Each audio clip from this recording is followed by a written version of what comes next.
Hi, welcome to Blazing Bullets. Today we're going to take a look at the Talon Grips. And if you notice, on all of our weapons, there's something funny about the grip.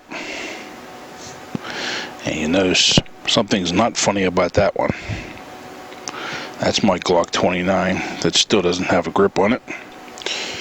But we use, and we don't like to endorse anything, but some things that just work well. And I like the grip, the feel, and the texture of the Talon Grip. Doesn't put much on the gun. It's easily taken back off. It doesn't slip off. And it just feels good in my hand. I like the feel of it. They have several different types. They even have pink ones for women if you so desire a pink one. But if you look at all our grips, they all have a Talon grip on the bottom of them. And we have more pistols than this, but this one doesn't have one. And you can see I left them all open. These are all unloaded weapons. I don't want to hear anybody saying check them. They're all checked. All the slides are back. No magazine in them, and they're all empty. So today we're going to put a Talon grip on my Glock 29. We'll show you how that's done. The only thing you really need is the Talon grip, which I'll show you. Alright, this is the Talon grip before it's put on to the weapon. That is one for the Glock 29. This is a Glock 29 Gen 4. It is a 10mm bore.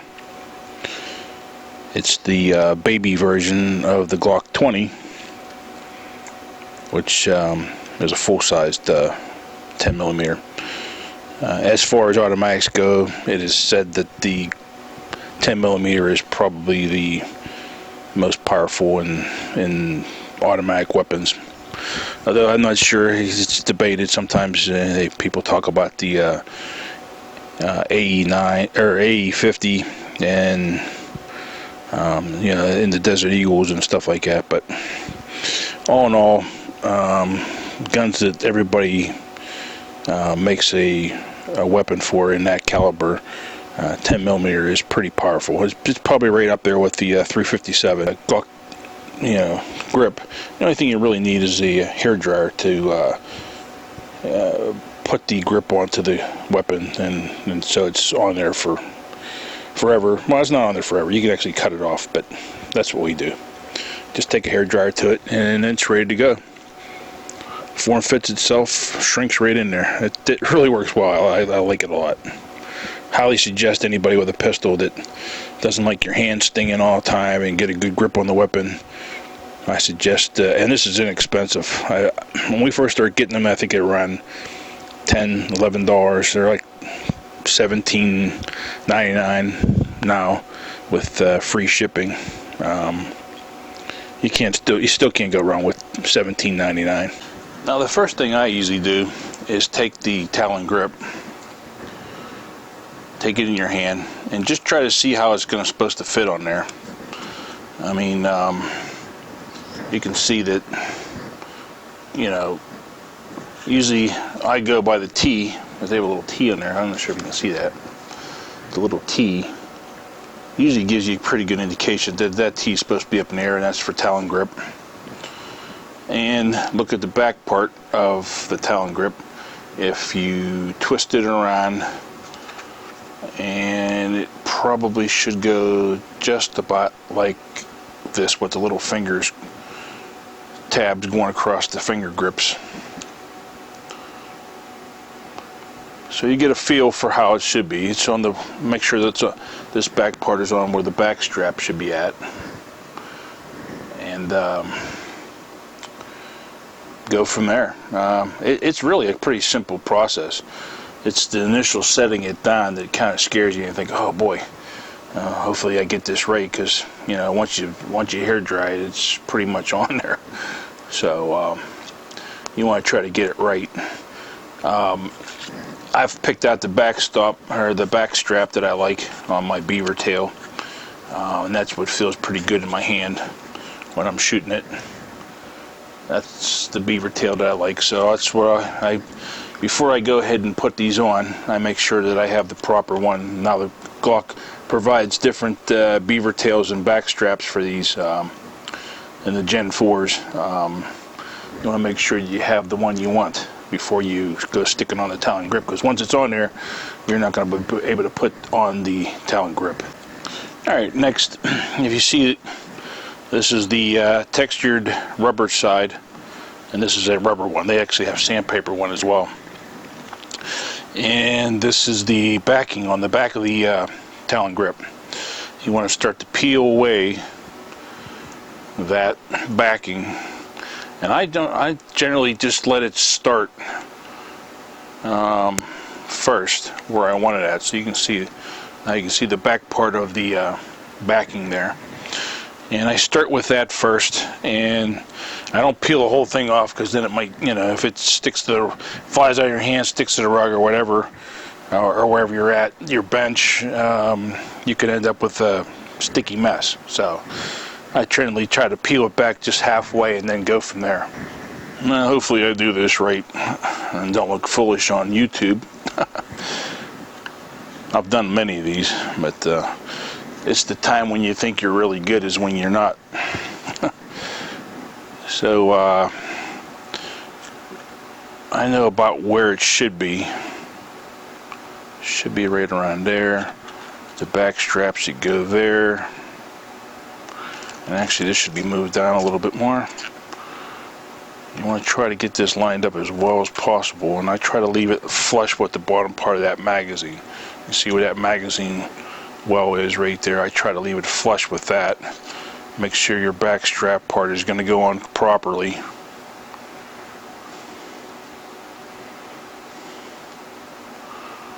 And I'm pretty OCD about having them straight.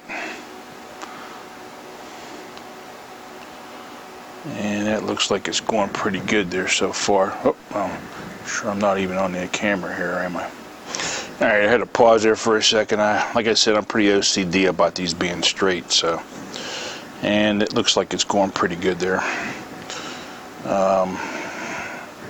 I'm trying to do this camera work by myself, so bear with me. I'm trying to look at this straight and look at the camera, make sure I'm in focus here. So if I'm out of the frame, I do apologize.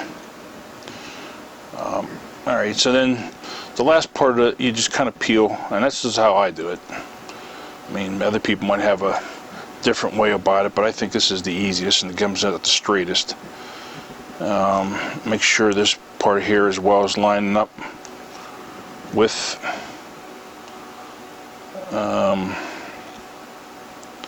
the bottom part there, bottom part where the mag well goes in. Hopefully that's going in there straight. Put your little straps across the finger grips. Once I get this part here as straight as I think it should be, wrap these around and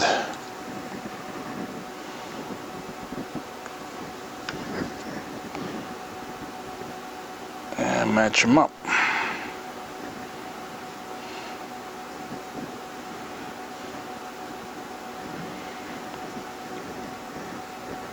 And that looks pretty close. I don't have to actually be perfect. I try to get them perfect, but the main thing I say is to try to keep this down on here as best as possible. As once you throw the hairdryer to it, you want to make sure that the hairdryer adheres it to the gun. You don't want it to peel off, because I've seen these, if you don't get these on here right, they will peel up on you. They do give you, they're pretty nice about giving you a little alcohol prep pad to wipe down your gun, make sure it's pretty clean. But mine was pretty clean beforehand. I haven't shot it, and it's been sitting in the gun case or in the gun vault for a while. So it's pretty clean. Make sure these straps are on here real nice and smash them on there real good. That's what I like to do. Make sure your back strap's on there good. Alright, now what you want to do is you just want to kind of smash around on the grip. Make sure you get it on there real good. I like to make sure there's no air bubbles, no gaps at all. If you get any like lift up spots, you're going to have a problem.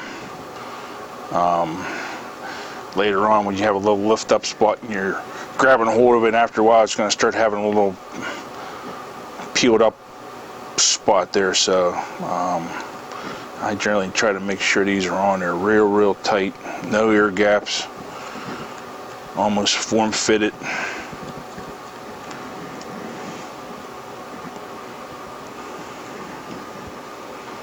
Make sure you squeeze on there real good. Because once you stick the hair dryer to it, the hair dryer is going to make sure it's on there pretty tight. You're going to have to peel it off and get a new one and start over. So make sure that's on there real tight. Alright, I'm ready to take the hair dryer to it.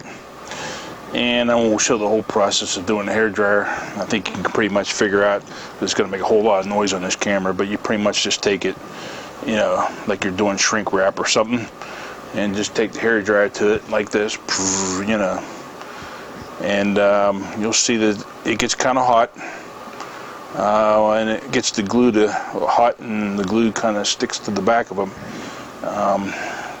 Mine, I've never, I should knock on wood, but I haven't had any problems with them peeling off.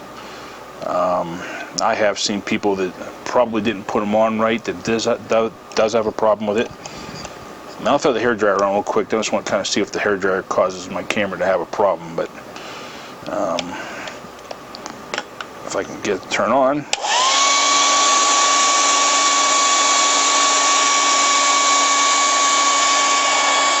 And I'll show the process after I'm done here. I don't want to make a bunch of noise on the film. Alright, once you're done heating it up, I usually take the grip, smash it on there a few times, grab a hold of the weapon, and as I said before, this is an unloaded weapon. This is totally unloaded. And just smash it on there a few times, grab a hold of it, make sure it's on there good. See how it feels. Make sure these edges, where the edge of the grip is, to make sure they're on there good. You don't want to heat it till it's almost ready to melt off, but get warm enough so that you get that glue nice and warm, and you'll see it kind of shrinks a little bit. Not a whole lot, but it shrinks a little bit. You can see the back strap right there. It's on there pretty good on there. I think that's ready to go. I'll be real happy with my Glock 29 now.